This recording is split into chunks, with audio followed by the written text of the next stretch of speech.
ये कहानी है मुरादाबाद शहर की, जहाँ शहर के आखिरी छोर पर रहती थी चंपा।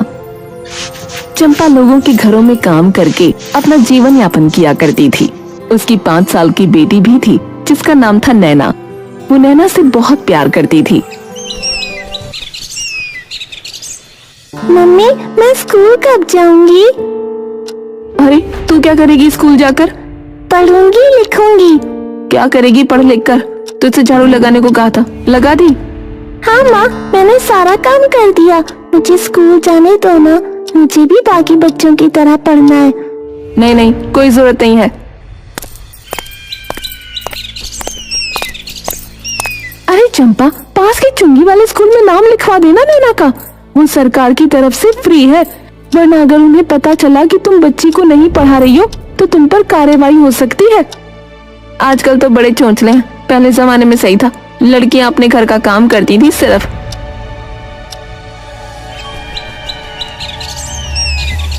मजबूरन अगले दिन जाकर चंपा ने नैना का एडमिशन करवा दिया।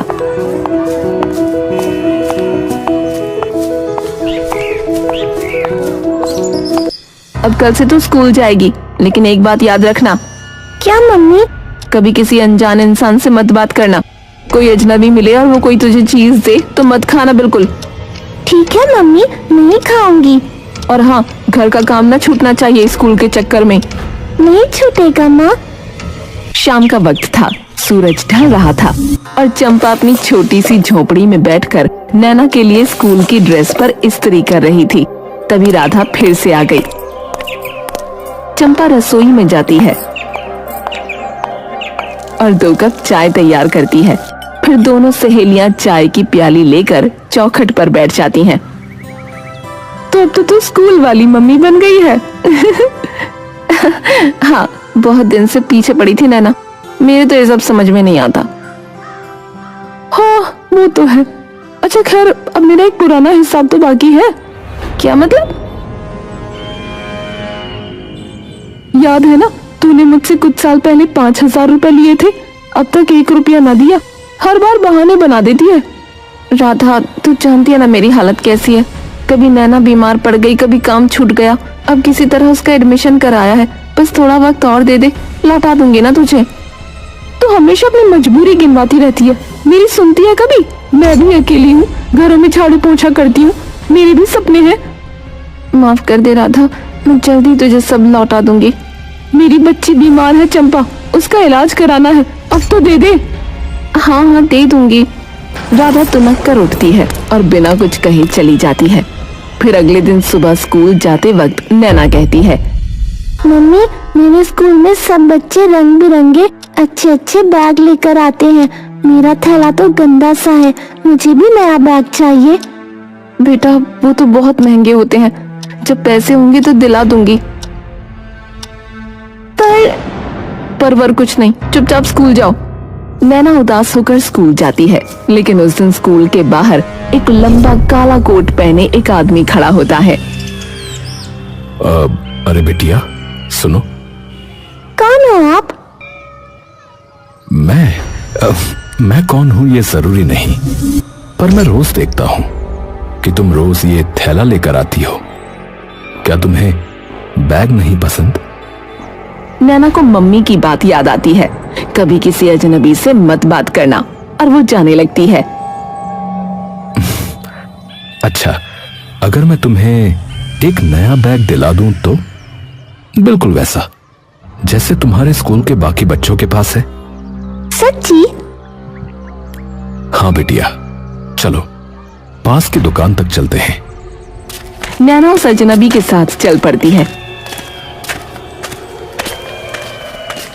और जाकर बैग ले लेती है। कैसा लगा? बहुत अच्छा, अब मैं सबकी तरह बैग लेकर जाऊंगी, मजा आएगा। हाँ बच्ची, चलो अब जाओ। नैना वहाँ से स्कूल चली गई और फिर जब शाम ढली तो नैना स्कूल से लौटकर घर में दाखिल हुई। उसके हाथ में रंग बिरंगा चमचमाता नया बैग था। जैसे ही चंपा की नजर उस बैग पर पड़ी, उसकी आंखें हैरानी से फैल गईं। ये बैग नैना तुझे कहाँ से मिला? स्कूल के बाहर एक अंकल मिले थे, उन्होंने दिला दिया। क्या? एक अजनबी ने? मैंने तुझे कितनी बार समझाया किसी अजनबी से बात मत करना, और तू उससे बैग भी ले आई। मम्मी वो बहुत अच्छे थे, बोले मैं रोज पुराना थैला लाती हूँ तो बैग दे दिया। अच्छा, अब तुझे अच्छे बुरे की समझ आ गई। कौन था वो? नाम पता कुछ बताया? नहीं मम्मी, कुछ नहीं बताया, बस दिया और चले गए। चंपा का चेहरा डर और गुस्से से तमतना उठा, उसकी सांसें तेज हो गईं। सुन ले नैना, अगर वो आदमी दोबारा दिखे तो ये बैग ले जाकर वापस दे देना, और दोबारा उससे बात की तो देखना मैं क्या करूंगी। ठीक है मम्मी। अगले दिन नैना स्कूल गई, लेकिन वो अजनबी उसे नहीं मिला। लेकिन परसों स्कूल के बाद फिर वही लंबा काले कोट वाला आदमी स्कूल के बाहर खड़ा था। अरे बिटिया, बैग कैसा लगा? अच्छा लगा, पर मम्मी ने बोला है आपको वापस देना।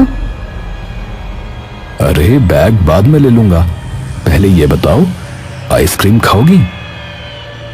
नैना की आंखें चमक उठी। आइसक्रीम जो उसने कभी खाई ही नहीं थी, लालच ने मासूमियत पर जीत पाली। हाँ। अजनबी उसे पास की दुकान पर ले गया, सबसे बड़ी चॉकलेट आइसक्रीम दिलाई। नैना तो जैसे किसी सपने में थी, वो खुशी से उछलती रही और बैग वापस देने की बात भूल गई। चलो अब घर जाओ, मैं फिर मिलूंगा। अच्छा? अंकल आपका नाम क्या है? तुम मुझे अजनबी अंकल कह सकती हो, ठीक है? ठीक है अजनबी अंकल, बाय बाय।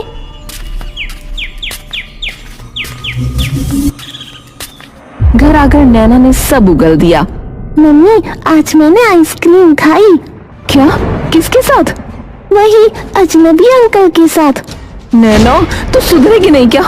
मैं तेरे भले के लिए मना करती हूँ, और तू अगर अगली बार उससे बात की ना तो मैं तुझे ऐसा पीटूंगी कि तू याद रखेगी। नैना डर के मारे सिमट गई, लेकिन कहीं न कहीं उसे वो अजनबी अच्छा लगने लगा था, क्योंकि वो उससे प्यार से बात करता था, मिठास से बोलता था, जैसे उसका कोई अपना हो। और फिर एक दिन सब बदल गया। नैना स्कूल तो गई, पर छुट्टी के बाद वापस नहीं आई। चंपा की सांसें थम गईं। 4 बजे, 5 बज गए, 6 भी बज गए, नैना नहीं आई। हे भगवान, मेरी बच्ची कहीं वो अजनबी से किडनैप करके तो नहीं ले गया? नहीं, ऐसा नहीं हो सकता। शाम ढलने लगी थी, सन्नाटा गहराता जा रहा था। चंपा लगभग पागल हो चुकी थी, और नैना खिलखिलाती हुई अंदर दाखिल हुई। नैना, तू कहाँ चली गई थी? मम्मी आज मैं अम्यूजमेंट पार्क गई थी, झूले लगे थे गोल गोल। किसके साथ? अजनबी अंकल मुझे ले गए थे।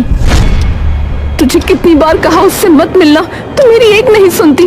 आज तो तूने मेरी जान ही निकाल दी। अरे मम्मी मैंने क्या कर दिया? चंपा उसके 2 जोरदार थप्पड़ मारती है। नैना बुरी तरह रोने लगती है कि तभी बाहर से राधा दौड़ती हुई आती है। चंपा क्या हुआ? क्यों मार रही है बच्ची को? तू ही बता राधा, मैं इसे रोज समझाती हूँ, लेकिन ये रोज उस अजनबी से मिलती है। आज तो बिना बताए पार्क चली गई। अरे वो पगली बच्ची है, उसे क्या पता कौन है अच्छा है कौन बुरा है। तो मारने की बजाय उस आदमी का पीछा करना, देख कौन है वो, क्या चाहता है। हाँ तू सही कह रही है, अब यही करना पड़ेगा। अगली सुबह उसकी आंखों में वो ममता नहीं थी जो रोज नैना को स्कूल भेजते वक्त चमकती थी। आज उसमें चिंता थी, डर था। चाहे कुछ भी हो जाए, मैं उस अजनबी को देखे बिना लौटूंगी नहीं। मम्मी क्या हुआ? कुछ नहीं, जल्दी जा और सीधे स्कूल जाना, कहीं और मत रुकना। नैना स्कूल की ओर बढ़ गई। उसके पीछे कुछ दूरी पर चंपा ने अपनी चुन्नी कसकर बांध ली और चुपचाप उसका पीछा करने लगी। पर स्कूल के बाहर कोई अजनबी नहीं था। चंपा छिपकर घंटों बैठी रही, लेकिन कुछ नहीं हुआ। अगले दिन फिर वही सिलसिला। नैना स्कूल गई, चंपा ने पीछा किया, लेकिन वो आदमी नहीं दिखा। क्यों नहीं रहा है? 1 हफ्ता बीत गया। उसने राधा को ये बात बताई। राधा, मैं थक गई हूँ, हर रोज जाती हूँ, बैठती हूँ, छिपती हूँ, पर वो नहीं आता। हो सकता है उसने तुझे देख लिया हो और अब वो छिप रहा हो, और शायद वो तुझे जानता हो और तुझसे बच रहा हो। हाँ, तो राधा एक काम कर, कल तू मेरी बेटी का पीछा करना। अगर वो अजनबी मिले तो मुझे फोन करना और पुलिस को भी बता देना। ठीक है, कल मैं जाऊंगी, देखती हूँ कौन है ये छुपा रुस्तम। अगले दिन राधा छिपकर नैना का पीछा करती है। नैना स्कूल जाती है और छुट्टी के समय जब वो बाहर निकलती है तभी दूर से वही अजनबी आता दिखाई देता है। लंबा संजीदा चेहरा, वही काला कोट। अरे बिटिया, कैसी हो? अंकल, आज स्कूल से सीधे मेरे घर चलोगी? मम्मी मानेगी नहीं। बस थोड़ी देर की बात है। झूले हैं, चॉकलेट है और हाँ, आइसक्रीम भी। नैना का मन पिघल गया। वो मुस्कुराते हुए उसके साथ चल दी। राधा दूर से ये सब देख रही थी। अजनबी एक आलीशान बंगले के बाहर आकर रुका। बड़ा सा गेट, संगमरमर की सीढ़ियां और बगीचे में खिले महंगे फूल। राधा के लिए ये सब किसी सपने के जैसा था। ये तो कोई अमीर आदमी लगता है, पर ये नैना को क्यों लेकर आया है? राधा दौड़ते हुए वापस चंपा के पास गई। चंपा, जल्दी चलो, मैं तुम्हें उस आदमी का घर दिखाती हूँ। चलो, पुलिस को भी फोन कर दिया है। दोनों भागती हुई उस बंगले के पास पहुंची। लेकिन जैसे ही चंपा ने वो घर देखा, उसके पैर जैसे जमीन में धंस गए। उसकी आंखें चौड़ी हो गईं और सांसें अटक गईं। ये तो उसी वक्त गेट खुला और वही अजनबी नैना का हाथ पकड़े हुए बाहर निकला। नैना, इधर आ। चलो चंपा, उसके पास चलते हैं, बेटी को वापस लाना है। लेकिन चंपा का पैर एक कदम भी नहीं बढ़ा। ये औरत मेरे पास नहीं आएगी, क्योंकि इसके दिल में चोर है। ये एक वक्त पर मेरे घर में काम करती थी। क्या? 4 साल पहले राजीव और सोनिया एक खुशहाल दंपत्ति थे। उनका एक ही सपना था, एक प्यारा सा बच्चा। राजीव, मैं प्रेग्नेंट हूँ। क्या कहा? अरे वाह, ये तो सबसे बड़ी खुशखबरी है। उसी दौरान चंपा भी उन्हें बताती है कि वो गर्भवती है। मालिक, मैं भी मां बनने वाली हूँ। अरे वाह, घर में दो खुशखबरियां।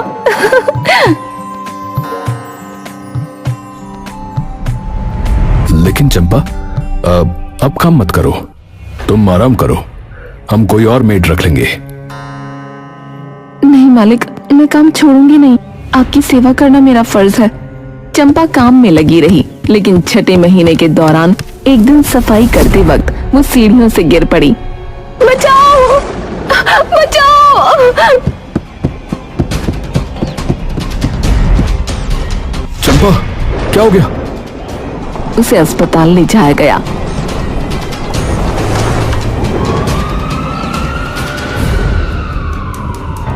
डॉक्टर ने बताया कि उसका गर्भपात हो गया है। अफसोस, बच्चा बच नहीं पाया। चंपा बिलख बिलख कर रोने लगी। तुम लोग जिम्मेदार हो। मैंने कहा था कि काम मत करवाओ, फिर भी कराया। तुम लोगों की वजह से मेरा बच्चा मरा है। लेकिन चंपा, हमने तो मना किया था, तुम ही जिद कर रही थी। हम कैसे जिम्मेदार हैं? तुमने अपनी मर्जी से किया सब। इन सारी बातों के बाद राजीव और सोनिया अपने घर चले गए। और फिर कुछ समय बाद सोनिया की बेटी पैदा हुई। पर जब सोनिया अस्पताल से घर लौटी तो चंपा बधाई देने आई और मौका देखकर बच्ची को अपने साथ ले गई। राजीव ने पूरा शहर छान मारा, हर थाने में रिपोर्ट लिखवाई। मेरी बच्ची मुझे चाहिए। कोई उसे ढूंढो, कोई उसे ढूंढो। राजीव, तुमने चंपा को हमारे घर आने ही क्यों दिया? मुझे मेरी बच्ची चाहिए किसी भी हाल में। लेकिन चंपा का कोई अता पता नहीं था, न कोई फोटो, न कोई असली नाम।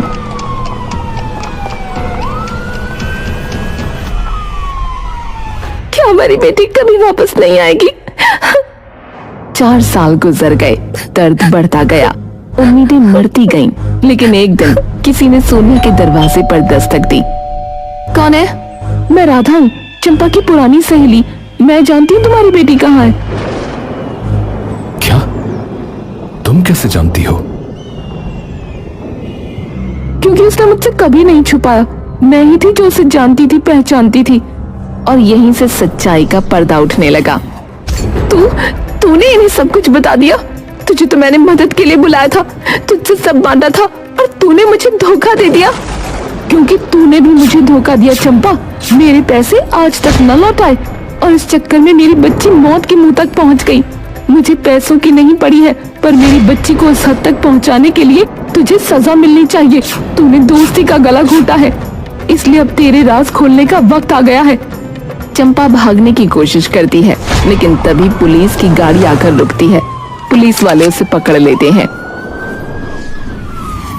नहीं, ये अन्याय है।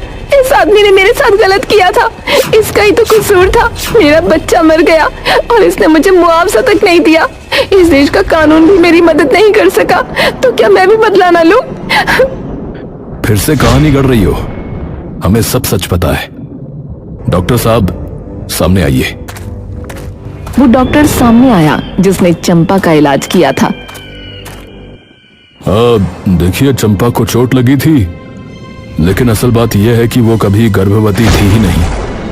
उसने मुझे झूठ बोलने के लिए पैसे दिए थे। बोल रही थी कि जब मुआवजा मिलेगा तो और दूंगी। बड़ी कमीनी है तू। और सच तो ये है कि इसकी शादी भी नहीं हुई कभी। बच्चा कहाँ से होगा? अब तक चंपा का झूठ पूरी तरह नंगा हो चुका था। तो चाहती क्या थी? तूने मेरी बेटी को क्यों अपने पास रखा? सच सच बता। मैंने सोचा था कि एक दिन अचानक आ जाती और कहती कि राजीव ने मेरे साथ दुष्कर्म किया था और ये बच्ची उसी की औलाद है। क्या? फिर डीएनए टेस्ट होता और बच्ची तुम्हारी निकलती तो मैं कानूनी रूप से दावा करती, तुम्हारी प्रॉपर्टी में हिस्सा लेती। तुमने हमारी मासूम बच्ची को अपने प्लान का हिस्सा बनाया। तुम जानती भी हो एक माँ की तकलीफ क्या होती है जब उसकी बच्ची उससे छिन जाती है। पुलिस चंपा को गाड़ी में बिठाती है। वो अब भी रो रही थी, लेकिन अब उसके आंसुओं में कोई ताकत नहीं थी, सिर्फ पछतावा था शायद। Mummy, mummy. बेटा, अब मैं तुम्हें कभी नहीं दूर होने दूंगी। अब कोई तुम्हें मुझसे नहीं छीन सकता। अब तू हमारे साथ रहेगी, हमेशा के लिए। मेरी मम्मी। वो तुम्हारी मम्मी नहीं है, मैं हूँ। हम अजनबी नहीं है बेटा, अपने हैं। 4 साल बाद एक टूटा हुआ रिश्ता फिर से जुड़ गया और एक मासूम बच्ची को उसके सच्चे माँ बाप वापस मिले। लेकिन चाहे स्वार्थ के लिए किया हो, पर चंपा भी कहीं न कहीं नैना के साथ ममता के बंधन में बंध गई थी।